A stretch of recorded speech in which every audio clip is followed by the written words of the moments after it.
Hey, this is Matt once again. What about another video? Sorry about the background. Got AC and stuff on because it's a bit hot. But this is a paid request for Richard. Thank you so much for that. For those interested in requesting pretty much any type of videos, topics, reactions, commentaries, what have you, feel free to send it either directly to my PayPal or join my Patreon. Both links are down below in the info box. Now this is for The Blackcoat's Daughter from 2015, which I had never heard of before. It's written by Osgood Perkins. Now, he is the son of Anthony Perkins, Norman Bates from the Psycho films. Osgood Perkins is also the person. He's also the guy that directed that film Gretel and Hansel from a few years ago, which I really wasn't a fan of. And this film, I wasn't really a fan of either. I mean, I didn't hate the film. I don't think it's that bad of a film, but I will say the director did a nice job showcasing this bleak, snowy landscape because it takes place in this New York boarding school. It's winter break. There's these two ladies, Rose and Kat. They're waiting for their parents. Kat, she's very quiet, very meek. When she talks very short sentences. Doing okay. You know, that type of very inner shell. Rose, on the other hand, is a senior, and I think something to the effect of, oh, her parents. She said that she kind of has this thing going on with her boyfriend that she may be pregnant, so she kind of lied to the parents to come at a later date. While Kat had this, excuse me, this nightmare that maybe her parents are dead type of thing, and they haven't arrived yet. So it's pretty much this Kat, Rose, and these nuns at this boarding school. Now, it's very, very much a slow burn of a movie. It's a movie that really takes its time. Although, to be honest, for me, it got kind of boring. Because what it's trying to do, where at one point there's this demon that maybe possesses one of our characters, and then, honestly, for me, it's like, was this demon real? Was it mental illness? I think a film like Session 9 did this a lot better. That's kind of what I put it as, in a way. Kind of a more boring, less interesting version of like a Session 9. Because Session 9 I thought was much creepier, much thicker atmosphere because of the location they shot it at, because the collection of actors they got. Much more of a hard-hitting ending to me. Here, there's a twist. And the twist is like, you know, kind of one of those twists. This is a very slow burn that, I don't know. A slow burn you have to be very careful of. It's not I mean, I like The Shining by Stanley Kubrick and Session 9, and like those are slow burn movies, and I think they're very effective. But this one, for like the first hour, I didn't really find much there. I mean, the acting is fine. Like I said, Kat is just very quiet and meek, and a lot of kind of staring over here, or looking at Rose's picture, or looking at her hairbrush for some reason. I don't know why she was so fascinated with Rose's hairbrush. Now, the music and the sound design are working overtime, trying to be very, very spooky. Sometimes I kind of wonder if it was trying too hard to be spooky. But yeah, the sound design and the music are... It's almost as if either the director or maybe the composer sounds like, we gotta do something with this, otherwise people would be bored.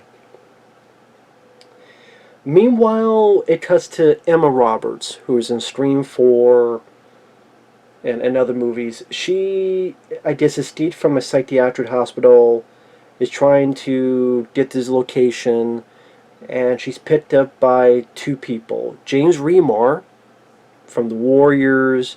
He was the bad guy in the first 48 Hours with Eddie Murphy. James Remar has been in quite a bit of stuff. He was Raiden in Mortal Kombat Annihilation. him and his wife, those characters picked up Emma Roberts. And a chunk of it is them driving while she's in the back. Meanwhile, you cut back to Kat, and she starts seeing these visions and hearing these voices from the phone. And when you see images of the demon in shadow, it looks like the rabbit from Donnie Darko. So you just tell myself, like, it's the Donnie Darko rabbit. Donnie Darko I like, and I'm like, why are you stealing Donnie Darko's rabbit? That's really like in silhouette. And like I said, I can maybe... people may like the slow burn, they may like the sound design, the music. They may like that it's not an ADD film, as in, it's not quick cuts, it's not loud gore and splatter. It's trying to be meticulous in creating a mood. Like I said, I do think the story landscape did make it feel bleak. I do think the people in the sound design should have got a little bit of a paid grade, because they're trying. It's just, for me, I thought the characters were just there. Like, you don't really know much about Rose other than this bit with her and her boyfriend. You don't really know much about Kat other than maybe this bit with her parents. And again, because Kat is so quiet and meek, there's not a lot of personality to be let out for me to really care one way or another about her characters. Same with even like Joan, the Emma Roberts character. Again, it's like there's not a lot there. There's not a lot of meat on the bones to really pick at in terms of the characters, to really delve into whether their personality or them ribbing on others. Like the workers of Session 9.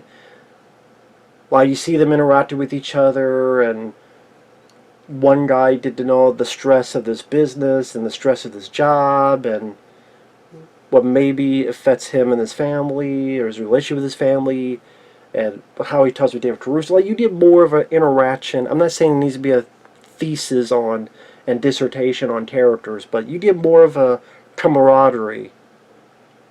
Here, there's really no room, no time for that. So I'm sitting there going, why should I care about Kat, and why should I care about Rose? And the movie, it's not that they're awful. Well, that's not, well, it's not like Rose is an awful... I don't know how to do it without spoiling it. It's not like Kat. It's not like Kat's, okay. Like I said, there's just not a lot of meat to the bones for those characters. And like the first hour, you're kind of just waiting for something to happen. Waiting for something to happen. And it's to culminate in this third act twist.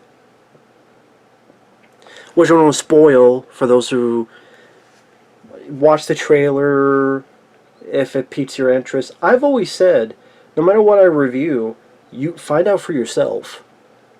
That's why, do I recommend? No, I don't recommend or not recommend anything, because everyone has different tastes. I can only give my own taste and my own opinion. That's all I can do. James Remar, I liked him as an actor. I thought he seemed like a very nice guy in the movie. But anybody could have played this role. To me, there's not much for James Remar to do. Which is a shame, because again, with the right role, he's a good actor. Mortal Kombat Annihilation, it's just a bad movie. What you come to find out is, spoiler alert, Kat, because she's visited by the Donnie Darko rabbit and stuff, she killed a couple nuns, she stabs Rose, took some body parts to the boiler, because the devil demon, the Donnie Darko bunny, told her so. She says, "Hail Satan," charges at a cop. The sound design was interesting, but then she does this yell, and I thought it was laughable. Because she's in the boiler, and the cop's like, "Get your hands up." And the sound design is kind of dropped, where you can barely hear the cop. And almost as if the volume has been turned a bit down, where it made it feel a bit.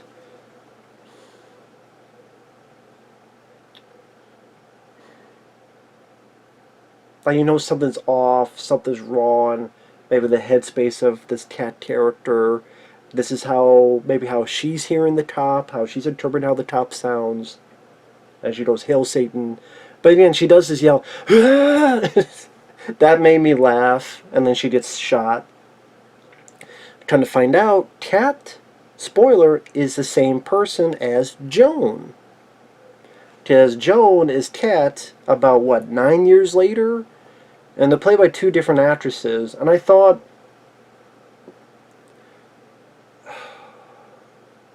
I mean, it's 9 years, so I guess that's why it's different actresses. There's a part of me that thought it was a bit of a cheap shot, but, you know, I guess, you know, in 9 years people can look pretty different. But I don't know, it's still two completely different actresses playing that character.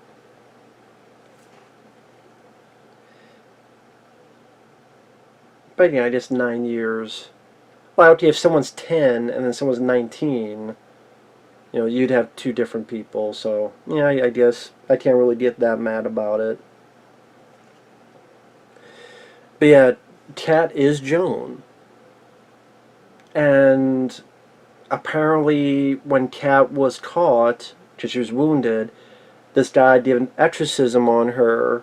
I guess the demon bunny left her, and she wants it back. So after that, she was in an asylum. She escaped, and the James Remar and his wife are the parents of Rose, the girl that Cat killed 9 or so years before.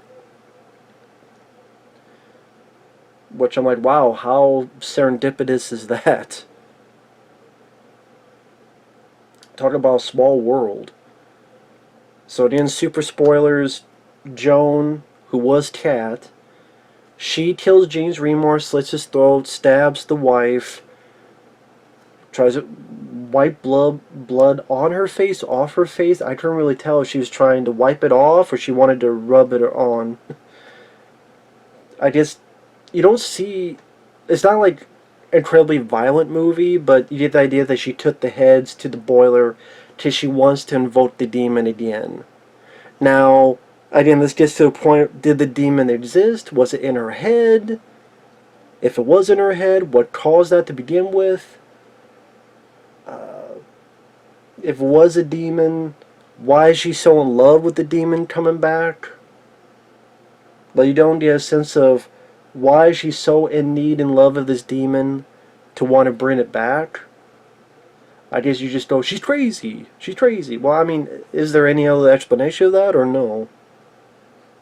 Like I said, I thought Session 9 did that better.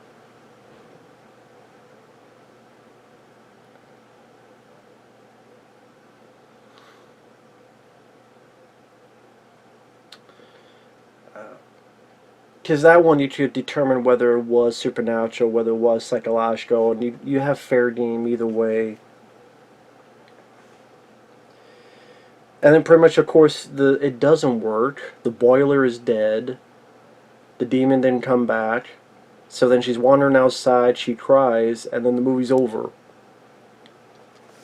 So whether she gets caught, whether she goes back to the asylum, whether she I don't know, starts killing people, we don't know.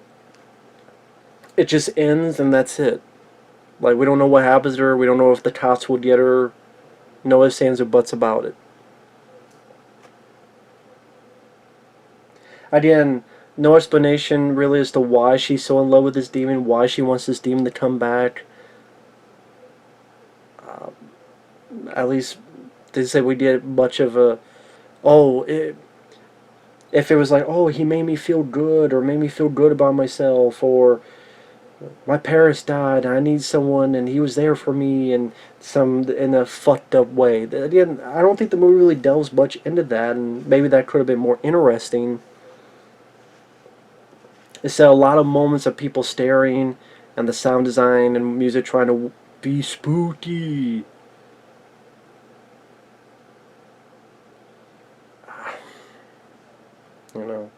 Well, I say it's not the worst movie ever. I think it's competently directed in the framing of shots, uh, music, sound design. I think they tried their best with the material. The actors, I don't think they're that bad. It's just they're not really interesting of characters.